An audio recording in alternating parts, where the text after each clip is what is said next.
Graças a Deus. Quero saudar a igreja com a paz do Senhor, amém? Amém. Quero pedir para os irmãos que abram suas Bíblias no livro de Salmos, de número 46.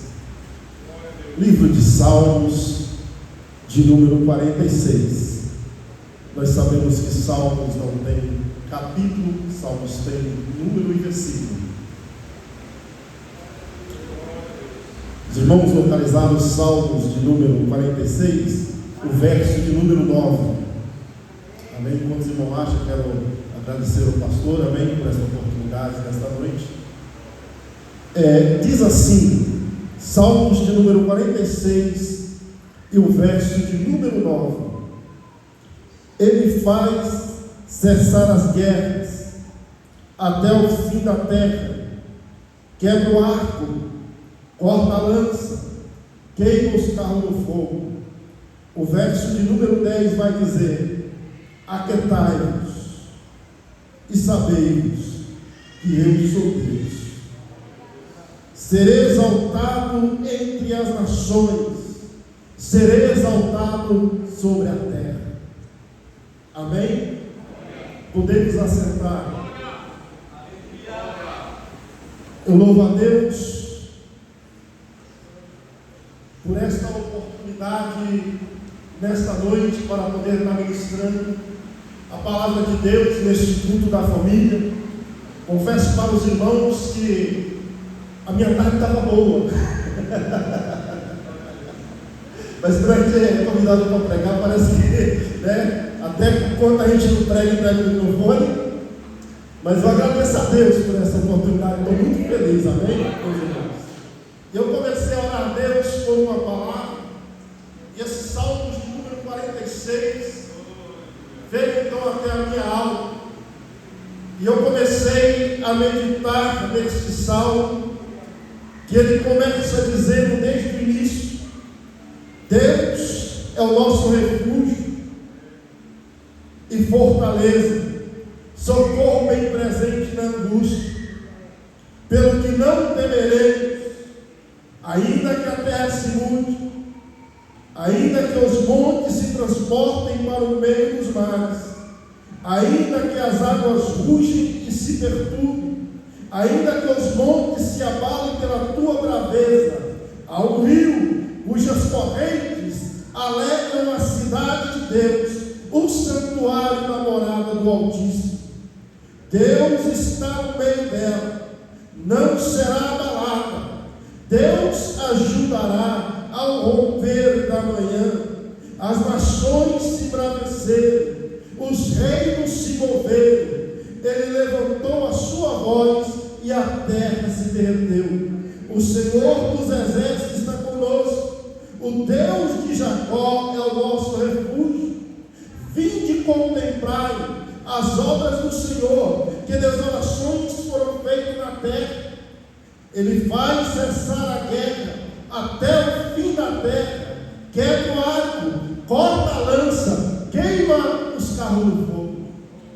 Eu pesquisando, eu pude observar que quem escreveu esses salmos foram os filhos de Corá, louvado seja o nome do Senhor. E eles escreveram também outros salmos também. Mas o que me chama a atenção, que eu puxando e eu lendo a Bíblia e vendo as histórias, eu pude ver que este salmo foi um salmo que eles escreveram, esse louvor, foi um louvor que eles entoaram, louvado seja o nome do Senhor, porque Deus intercedeu por eles sobre uma guerra que acontecia contra Jerusalém, louvado seja o nome do Senhor. Só que o engraçado é que quando eu vejo esses filhos de Corá, quando eles estão lendo este salmo, que quando chega no verso 9, que ele diz: e ele faz cessar as guerras até o fim da terra, corta a lança, quebra o arco, queima os carros no fogo. Dá a impressão que há um silêncio, que estão louvando para, mas alguém se levanta e diz: aquietai-vos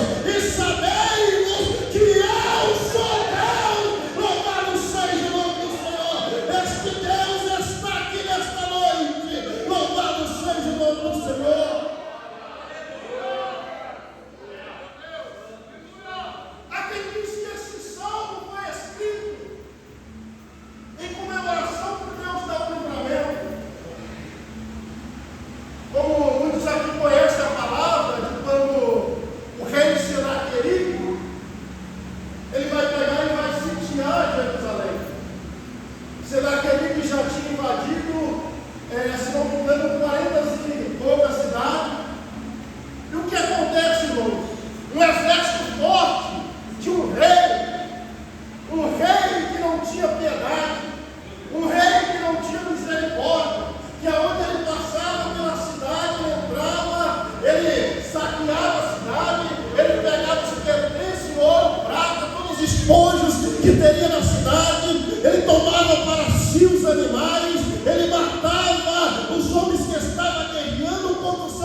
Jerusalém. Ele vai sitiar a Jerusalém. Ele vai mandar mensageiros dizer para o rei Ezequias que ele vai tomar a cidade. Ele vai mandar cartas com mensageiro ameaçando. Louvado seja o nome do Senhor, a cidade de Jerusalém. A cidade está sitiada. Alguns dos seus mensageiros vê pessoas dentro de Jerusalém, soldados em cima do muro, e eles vão dizer que a palavra de Senaqueribe é que eles vão aprisionar. É que aquele povo vai beber da sua própria urina. Aquele povo vai beber das suas próprias fezes. Sabe por quê? Porque eles queriam que o rei Ezequias pagasse tributos caros. Ele não concordou. E por este motivo, ele queria saquear aquela cidade. Ele queria tomar aquela cidade. Louvado seja o nome do Senhor. E eu comecei então a ver como é uma estratégia de guerra. Todos nós que temos acesso à internet, que gostamos de notícia, nós vimos essa semana o que o presidente dos Estados Unidos, o Trump, ele fez com a Venezuela. Ele captou seus navios de guerra, seus aviões de guerra, seus tanques de guerra, seus 20 mil soldados, e fizeram a mesma coisa, sitiar a Venezuela. E eu comecei a observar a estratégia de guerra como que é. Eles sitiaram, era ameaças que ia para o presidente da Venezuela, o Nicolás Maduro, e era ameaça que ele ia matar. Era recompensa de 50 mil pela cabeça do presidente da Venezuela. E o que acontece? Um dia vai, outro dia vem. Essa semana agora que passou, eles invadem a Venezuela de madrugada. Eles tomam, louvado seja o nome do Senhor, aquele presidente, e levam para os Estados Unidos para poder ser julgado pela corte. E eu comecei a lembrar também quando o Barack Obama também, ele invade o palácio, a fortaleza ali do Bilate, louvado seja o nome do Senhor. E a estratégia de guerra é que eles vão usar helicóptero, eles vão descer no hotel, eles vão descer lá dentro, eles vão catar e eles vão também levar embora para poder ser levado à pena de morte, louvado seja o nome do Senhor. Olhei para Jerusalém, louvado seja o nome do Senhor, melhor para Israel, e pude ver aquela defesa, a estratégia que eles têm de guerra, que é aquele domo de ferro, que quando alguém lança drone ou míssil, eles já estão prontos para poder se defender, porque o poderio de guerra deles é muito grande, louvado seja o nome do Senhor. São estratégias que aqueles países têm de guerra. Louvado seja o nome do Senhor. Eu pude ver, acompanhar a reportagem da Rússia, onde o Putin também, ele vai invadir a Ucrânia, e ele vai dizer que ali em 15 dias, ele vai derrotar, louvado seja o nome do Senhor, aquele país, mas ali tem estratégia de guerra, e já se faz 3 anos que eles estão guerreando, e ele não consegue derrotar aquela cidade. Mas eu quero dizer nesta noite, que a maior estratégia, ou o maior estrategista de guerra, não é a Ucrânia, não é a Venezuela, não é os Estados Unidos, não é o Irã, não é o Iraque, não é a Bolívia, louvado seja o nome do Senhor, não é a Coreia do Sul, não é a Coreia do Norte. O maior estrategista de guerra é o Deus que nós servimos, louvado seja o nome do Senhor.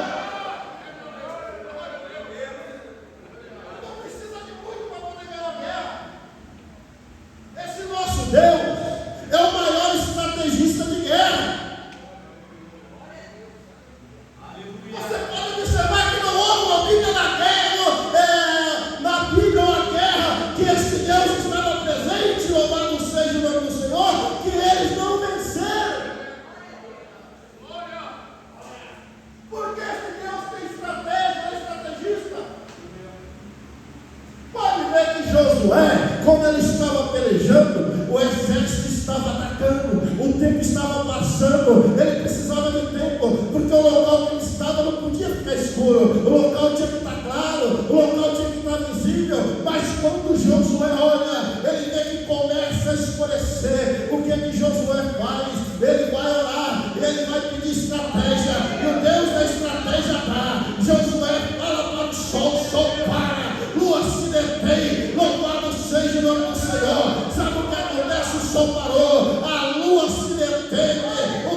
Deus é Deus de estratégia. Se Deus estiver no meio da guerra, você pode ter certeza que a guerra será vencida. Nós podemos ver também que certa vez Davi, ele está no meio do vale, ele está pelejando, ele já é rei, ele está pelejando, e de repente o que acontece? Os filisteus, eles vêm em grande número para poder pelejar, e começa ali, a Bíblia vai dizer que houve uma grande peleja. Davi com seu exército, ele ganha aquela peleja, louvado seja o nome do Senhor, mas a guerra acaba, e quando Davi volta, que ele está voltando, ele olha, e quando ele vai ver, ele olha e vê uma nuvem, parecendo nuvem de gafanhoto, de tanto homens, que havia dos filisteus de volta, para poder pelejar novamente. Davi está cansado, mas ele vai olhar para Deus, e ele vai dizer para Deus: Deus, olha eles de novo, Deus.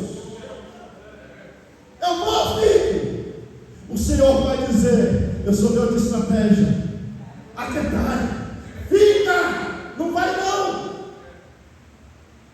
E Davi fica ali, quem sabe meio triste, desanimado, porque Deus manda ele ficar para ele não ir. Mas Davi estava no sangue, ele queria guerrear, e ele está esperando a ordem de Deus. Deus, eu vou ouvir que Deus não fica.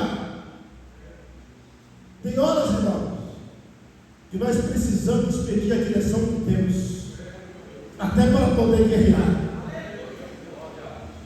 até para poder entrar no propósito, até para poder entrar numa peleja. Sabe por quê? Porque a palavra de Deus é aquela que permanece sobre a nossa vida. E a Bíblia vai dizer que Davi fica bem quieto, de repente Deus fala: Davi. Ele disse: sim, Senhor. Davi, eu vou te dar um sinal, e quando eu te dar o sinal, você pode sair para a peleja.